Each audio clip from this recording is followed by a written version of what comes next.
Salam sejahtera dalam kasih Yesus Kristus, saudara yang diberkati Tuhan. Marilah kita belajar dalam firman Tuhan, Roma pasalnya yang ke-6, ayat 1 hingga ayatnya yang ke-14. Sebelumnya mari berdoa.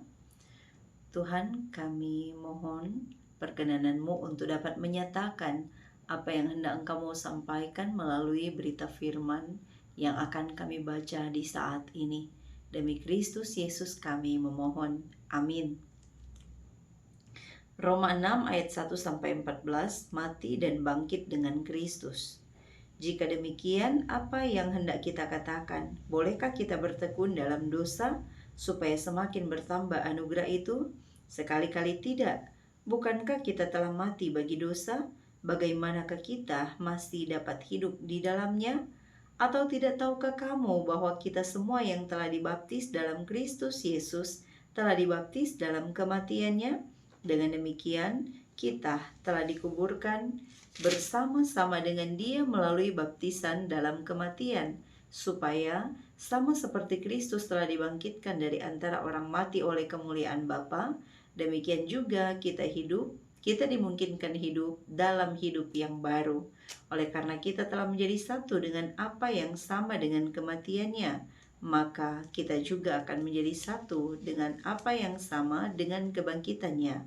Karena kita tahu bahwa manusia lama kita telah turut disalibkan, supaya tubuh dosa kita hilang kuasanya, agar jangan kita menghambakan diri lagi kepada dosa. Siapa yang telah mati, ia telah bebas dari dosa. Jadi, karena kita telah mati dengan Kristus, kita percaya bahwa kita akan hidup juga dengan Dia. Karena kita tahu bahwa sesudah bangkit dari antara orang mati, Kristus tidak mati lagi. Maut tidak berkuasa lagi atas Dia. Sebab Ia mati, yakni mati terhadap dosa, satu kali untuk selama-lamanya. Namun Ia hidup, yakni hidup bagi Allah. Demikianlah hendaknya kamu memandangnya, bahwa kamu telah mati terhadap dosa, tetapi kamu hidup bagi Allah dalam Kristus Yesus. Sebab itu hendaklah dosa jangan berkuasa lagi di dalam tubuhmu yang fana, supaya kamu jangan lagi menuruti keinginannya. Janganlah kamu menyerahkan anggota-anggota tubuhmu kepada dosa untuk dipakai sebagai senjata kelaliman, tetapi serahkanlah dirimu kepada Allah sebagai orang-orang yang dahulu mati tetapi sekarang hidup. Dan serahkanlah anggota-anggota tubuhmu kepada Allah untuk menjadi senjata-senjata kebenaran. Sebab dosa tidak akan berkuasa lagi atas kamu, karena kamu tidak berada di bawah hukum Taurat, tetapi di bawah anugerah. Terpujilah Kristus atas firman-Nya yang boleh diperdengarkan di dalam kehidupan kita sekalian. Bapak Ibu yang diberkati, semua yang boleh dijangkau melalui channel ini, kita belajar dari bagian teks Roma 6 ayat 1-14 yang sebenarnya ketika kita mau berusaha memahami teks ini, maka kita harus membaca teks sebelum maupun juga sesudahnya. Dan memang apa yang ditulis oleh Paulus ini ditujukan kepada jemaat yang ada di Roma, baik mereka keturunan Yahudi maupun juga yang disebut non-Yahudi. Dan ini mau menunjukkan bahwa Injil itu disampaikan kepada semua orang, tidak terkecuali kepada salah satu suku saja. Dan kalau kita mau melihat dalam teks sebelumnya, yakni dalam pasalnya yang ke-5, kita akan menemukan bahwa Paulus sedang berbicara tentang dosa yang masuk melalui satu orang, yaitu melalui Adam ketika ia berbuat dosa. Tetapi bahwa juga keselamatan datang melalui satu pribadi, yakni Yesus Kristus. Kehadirannya di tengah-tengah dunia ini yang menyelamatkan manusia dari segala dosa. Namun dalam pasal 5 ayatnya yang ke-20, Paulus menyebutkan bahwa di mana dosa bertambah banyak, di sana anugerah berlimpah-limpah. Apa maksud? Apakah ada orang berpikir bahwa jangan-jangan ketika kita berbuat dosa, maka di sana kasih karunia atau anugerah Allah semakin bertambah banyak? Nah, inilah yang mau dijelaskan oleh Paulus tentang apa maksud perkataan Paulus yang menyebutkan bahwa di mana dosa bertambah banyak, di sana anugerah berlimpah-limpah. Nah, dalam teks pasal 6 ayat 1 sampai 14 kita diingatkan tentang dua hal. Yang pertama, dosa dan juga kasih karunia. Ini merupakan satu hal yang penting untuk memahami bagian firman ini. Dosa adalah suatu perbuatan jahat dalam pandangan mata Tuhan, apakah itu dalam pikiran, ucapan, ataupun juga tindakan. Sementara kasih karunia merupakan suatu anugerah pemberian yang diberikan oleh belas kasihan Allah bagi manusia, bagi dunia ini, karena cinta Allah. Nah, dosa membuat manusia menjadi tidak layak, menjadi jauh dari hadapan Tuhan. Tetapi kasih karunia justru membuat manusia menjadi layak di hadapan Allah, yakni kasih karunia Allah di dalam Yesus Kristus. Saudaraku, kasih karunia tidak boleh dijadikan alasan untuk kemudian seseorang itu diizinkan untuk selalu berbuat dosa. Yang penting Tuhan akan mengampuni, Tuhan akan memberikan keselamatan, itu sudah ditanggung satu kali untuk selama-lamanya, maka dosa kemudian diizinkan. Hal ini keliru dalam apa yang mau disampaikan oleh Rasul Paulus dalam teks ini. Dalam bagian ini kita juga sering membaca dalam pasal 6 ayat 1 sampai 14 ada kata mati atau kematian, yang ternyata kata mati ini diterjemahkan dari dua kata dari istilah Yunani. Yang pertama apetanomen yang menunjuk kepada apotneisko, dan yang kedua adalah thanatos.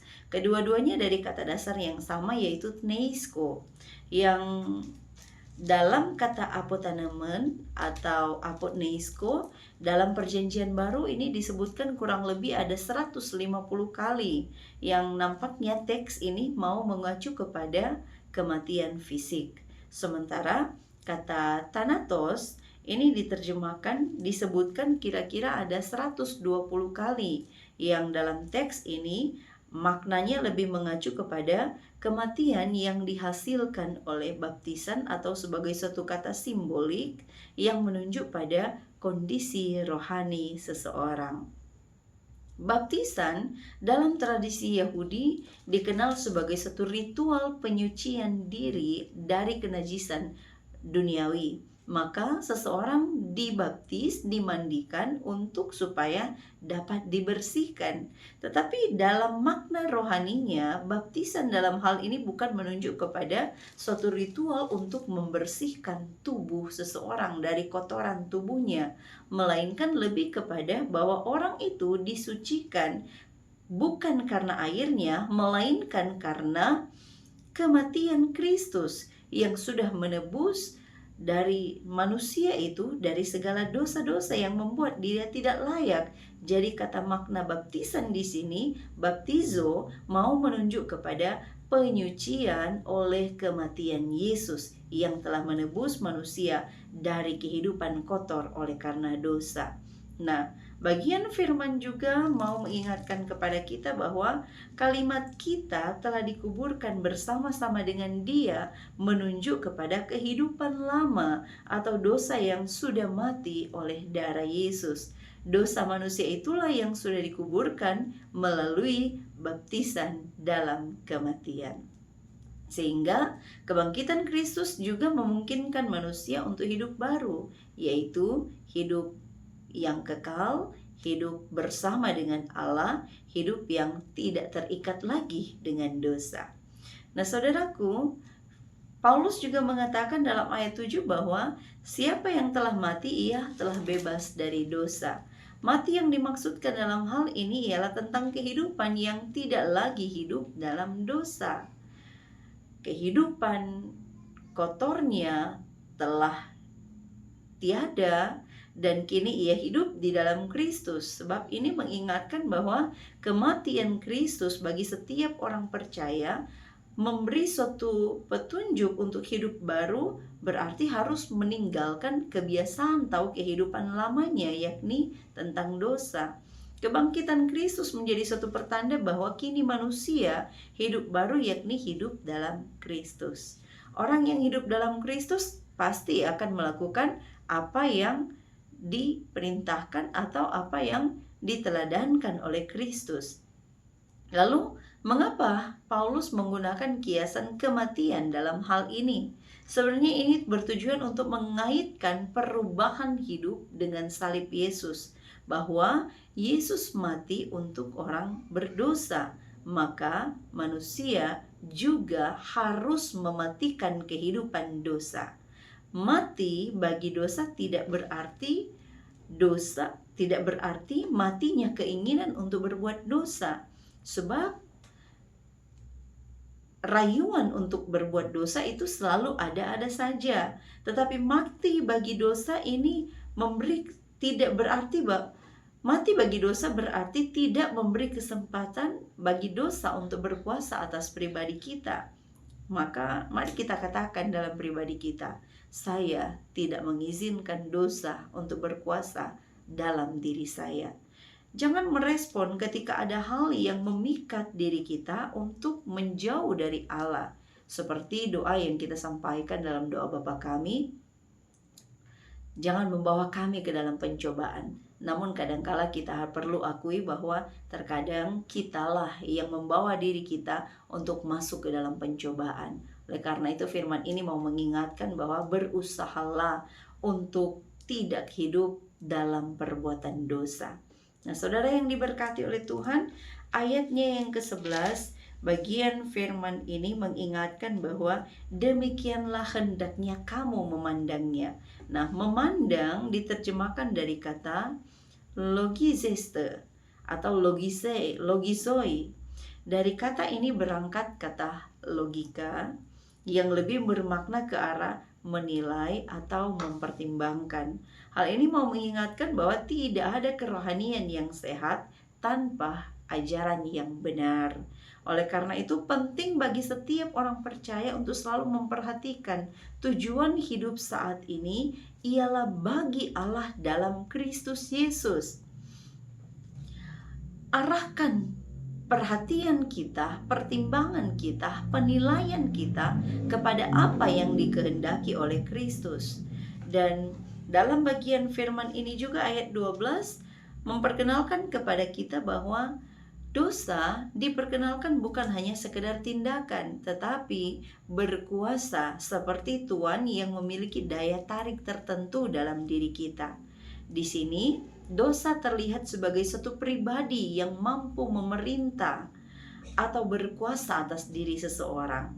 Maka, setiap orang kiranya tidak memberi kesempatan supaya dosa itu berkuasa atas dirinya. Dan karena itu ayat 13 Paulus akan menggunakan kata-kata harus menggunakan senjata-senjata kebenaran untuk menghadapi senjata-senjata kelaliman. Hal ini menggambarkan bahwa situasi manusia sebenarnya sedang berperang dengan segala tawaran-tawaran duniawi, segala keinginan-keinginan pribadi yang sifatnya tidak sesuai dengan apa yang Tuhan kehendaki. Oleh karena itu senjata yang diterjemahkan dari kata hopla lebih menunjuk kepada pertahanan diri seseorang untuk menghadapi setiap serangan yang berusaha menghancurkan kesatuan hidup kita di dalam Kristus. Maka peperangan yang dimaksudkan ialah kalau dulu pikiran kita selalu buruk tentang orang lain, maka sekarang ubahlah itu menjadi satu pemikiran yang positif. Kalau dulu mulut kita selalu menceritakan tentang keburukan orang lain, maka ubahlah itu ketika kita menerima Yesus sebagai juru selamat. Ceritakanlah tentang betapa baiknya Tuhan di dalam kehidupan kita. Nah, Bapak Ibu Saudara yang diberkati oleh Tuhan, di dalam ayatnya yang ke-14 Paulus menyebut bahwa kamu tidak berada di bawah hukum Taurat, tetapi di bawah anugerah. Hukum Taurat yang dimaksudkan adalah tentang usaha manusia untuk memperoleh keselamatan. Sebab hidup kita sekarang adalah hidup di dalam Kristus.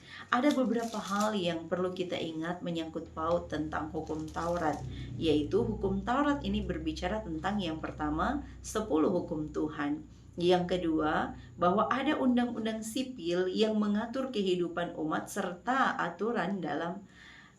yang ketiga adalah berbicara mengenai aturan dalam beribadah. Nah, dalam perkembangannya, pembagian itu dikenal sebagai suatu kesatuan mitzvot.